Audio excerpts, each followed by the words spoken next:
We're still in workshop number 1, and we're going to talk a little bit about LinkedIn and how critical it is. And there's a whole page and a little more than that on LinkedIn. We don't teach LinkedIn in the workshops. We don't have the equipment nor the facilities to do that. But what we do have is on when we are meeting Wednesday evenings, there's a class on LinkedIn.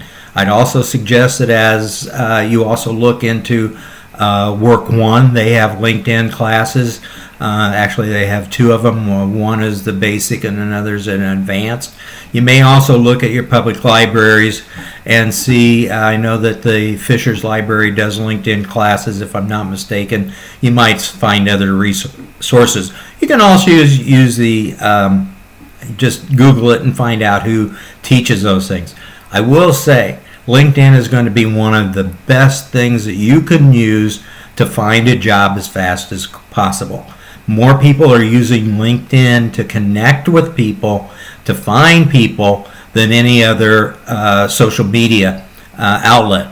I can explain to you that when I was working for an insurance company, and whenever we had an opening, the first thing we would do is call our recruiters in Hartford, Connecticut, and let them know that we're looking for somebody, and they'd go into LinkedIn and would check and see who was in that area, and they could go by the title. They type it in.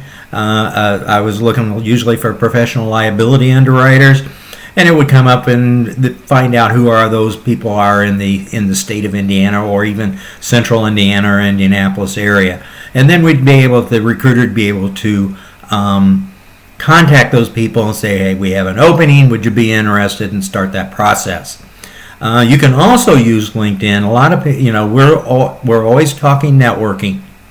That is the key that we use for finding a job. It isn't downloading a resume, as you'll probably hear later on.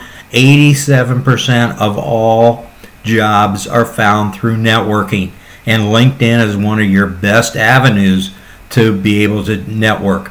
I use an example of my son one time was thinking of going and finding another position. He had an opportunity for another job, but he also heard that the people only stayed around about 2 years.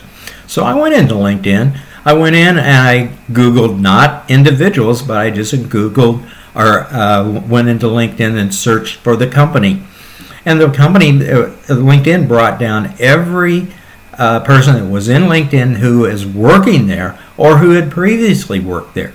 So I was able to go in and pull up some of those people. Did I go into LinkedIn and review their file? No, because I didn't want them to know that I was looking for them, but I went in and Googled the people, and then I would find out, and it would indicate about how long they were there. So I was able to go to my son and say, hey, this looks like a good job, it pays more, etc., but you better be ready because people don't stay there, as you'd mentioned, for more than 2 years. LinkedIn is also a great way to connect with people you haven't connected with for some time. You can type in names. One of the key ways for a person to find people that they had worked with at one time is to go Google them or go into LinkedIn and type in their name. You can also do Facebook, but LinkedIn's going to be a better thing. It's going to be easier to connect with those people and kind of keep it private as far as finding those individuals. And usually people that had worked with you at one time or another are still working, and you might be able to find out where they work, are there opportunities, that type of thing. So you need to grow that LinkedIn, those LinkedIn contacts, and make sure that you are using LinkedIn on a daily basis, that your profile is set up, and again, we can teach you that on Wednesdays in the evening.